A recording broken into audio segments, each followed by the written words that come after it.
The real history of technology, प्रौद्योगिकी का सत्य इतिहास।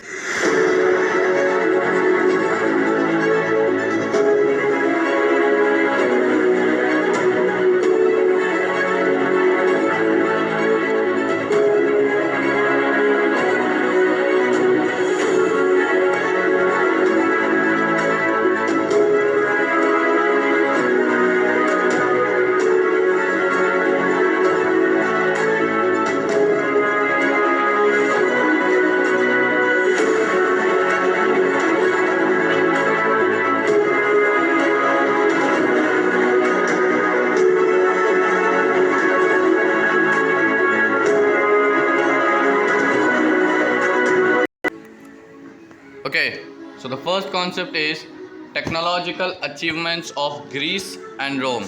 That is 500 BCE means before Christ era and 500 CE that is Christ era. Okay, let's start.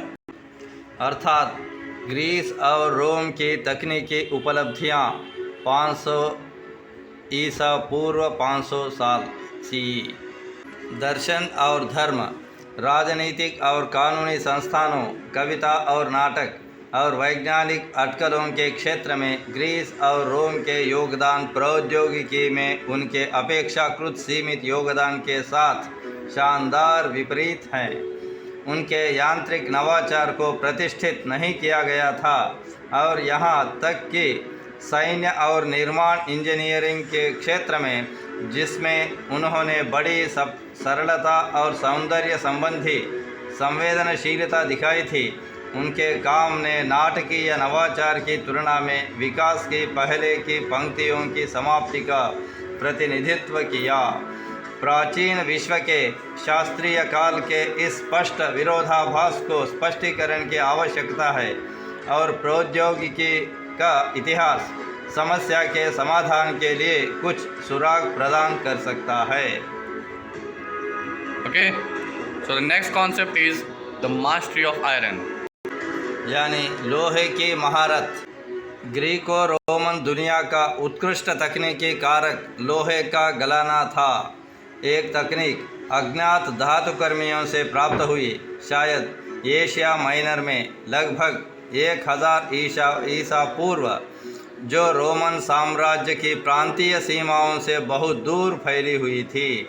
लगभग 500 ईसा पूर्व शास्त्रीय काल की शुरुआत तक धातु का उपयोग ग्रीस और ईजियन द्वीपों में सामान्य हो गया था और ऐसा प्रतीत होता है कि इसके बाद पश्चिम की ओर तेजी से फैल गया। लौह अयस्क लंबे समय से एक परिचित सामग्री। रासायनिक परिवर्तन लगभग 1535 डिग्री सेल्सियस 2795 डिग्री फ़ारेनहीट की तुलना में 1083 डिग्री सेल्सियस यानी 1981 डिग्री फ़ारेनहीट की तुलना में भट्टी में आवश्यक महान गर्मी के कारण धातु के रूप में कमी को टाल दिया था। तांबे के अयस्कों की कमी के लिए इस तापमान तक पहुंचने के लिए भट्टी के निर्माण में सुधार करना पड़ा और कई घंटों तक गर्मी बनाए रखने के तरीके तैयार किए गए। शास्त्रीय काल के दौरान इन स्थितियों को केवल एक छोटे पैमाने पर प्राप्त किया गया था। भट्टियों में लकड़ी का कोयला जलाने और गर्मी को तेज़ करने के लिए पैर की धौकनी का उपयोग किया जाता था और इन भट्टियों में भी गर्मी पूरी तरह से पिघली हुई धातु को अयस्क को कम करने के लिए पर्याप्त नहीं थी। इसके बजाय भट्टी के तल में लोहे की एक छोटी स्पंजी गेंद, जिसे ब्लूम कहा जाता है, का उत्पादन किया गया था। इसे भट्टी को तोड़कर निकाला जाता था और फिर इसे गढ़ा लोहे की सलाखों में दबा दिया जाता था, जिसे आगे गर्म करने और हथौड़े से आवश्यकतानुसार आकार दिया जा सकता था। इसकी अधिक प्रचुरता के अलावा अधिकांश उद्देश्यों के लिए लोहे ने पहले की धातुओं की तुलना में एक कठिन और मजबूत सामग्री प्रदान की। हालांकि इसे कांस्य जैसे सांचों में डालने की असंभवता एक असुविधा थी। प्रारंभिक तिथि में कुछ लोहारों ने लोहे की सतह को कार्बराइज करने के लिए चारकोल की परतों के बीच लोहे की सलाखों को फिर से गर्म करने के लिए सीमेंटेशन प्रक्रिया तैयार की और इस तरह स्टील का एक कोट तैयार किया। इस तरह के कठोर लोहे को उच्च गुणवत्ता के चाकू और तलवार के ब्लेड बनाने के लिए और अधिक गर्म हथौड़ा और टेम्पर्ड किया जा सकता है। रोमन काल में सबसे अच्छा स्टील सीरिक स्टील था, जिसे भारत से पश्चिमी दुनिया में लाया गया था, जहां इसे क्रूसिबल प्रक्रिया द्वारा कुछ इंच व्यास में ब्लॉक में बनाया गया था। रासायनिक में शुद्धता और स्थिरता प्राप्त करने के लिए एक संलग्न बर्तन में सामग्री को पिघलाया गया था। Okay, so the next concept is mechanical contrivances. यानी यांत्रिक अंतर विरोध। हालांकि मामूली ग्रीको रोमन सदियों की यांत्रिक उपलब्धियां महत्वहीन नहीं थी। आर्किमिडीज में दुनिया की एक महान यांत्रिक प्रतिभा थी, जिसने अपने मूल सिरेक्यूस को रोमन आक्रमण से बचाने के लिए उल्लेखनीय हथियार तैयार किए और अपने शक्तिशाली दिमाग में पेंच, चरखी और लीवर जैसे बुनियादी यांत्रिक उपकरणों पर लागू किया।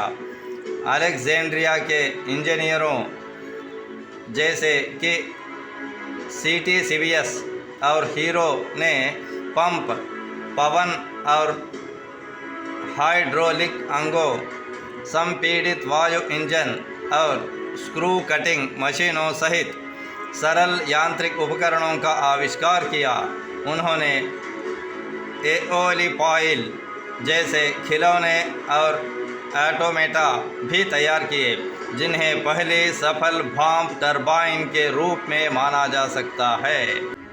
इन आविष्कारों के लिए बहुत कम व्यावहारिक उपयोग पाया गया था, लेकिन अलेक्जेंड्रिया स्कूल बहुत ही सरल तंत्र से अधिक जटिल उपकरणों के लिए एक महत्वपूर्ण संक्रमण को चिह्नित करता है, जो उचित रूप से मशीन माने जाने योग्य हैं। एक अर्थ में इसने आधुनिक यांत्रिक अभ्यास के लिए एक प्रारंभिक बिंदु प्रदान किया। एक महत्वपूर्ण तकनीकी परिवर्तन के लिए उपलब्ध मशीनों के अनुप्रयोग और विकास के माध्यम से रोमन जिम्मेदार थे।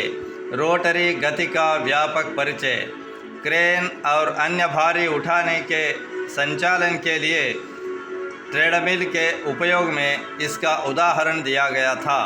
सिंचाई कार्यों के लिए रोटरी जल उठाने वाले उपकरणों की शुरुआत एक ट्रेडमिल द्वारा संचालित एक स्कूप व्हील और एक प्रमुख प्रस्तावक के रूप में वाटर व्हील का विकास हुआ।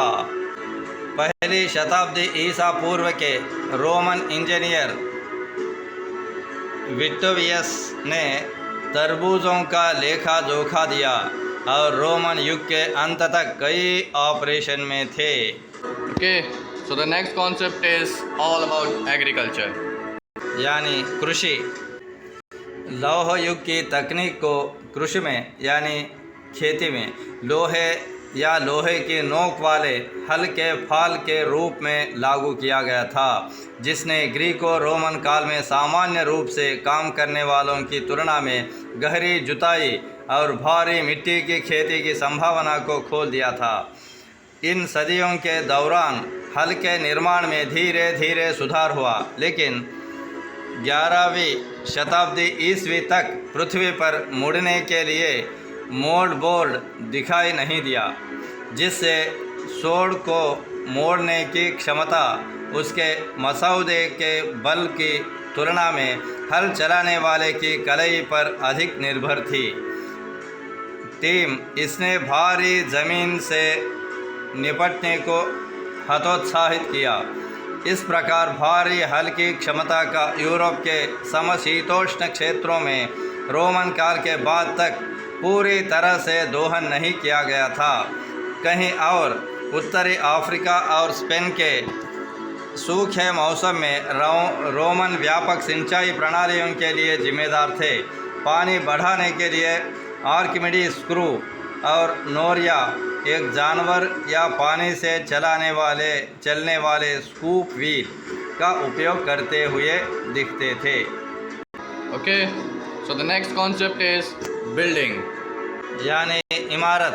यद्यपि यूनानियों की कई इमारतें सभ्य समुदायों के लिए शानदार स्मारकों के रूप में जीवित हैं, जिन्होंने उन्हें बनाया, तकनीकी स्मारकों के रूप में उनका बहुत कम महत्व है।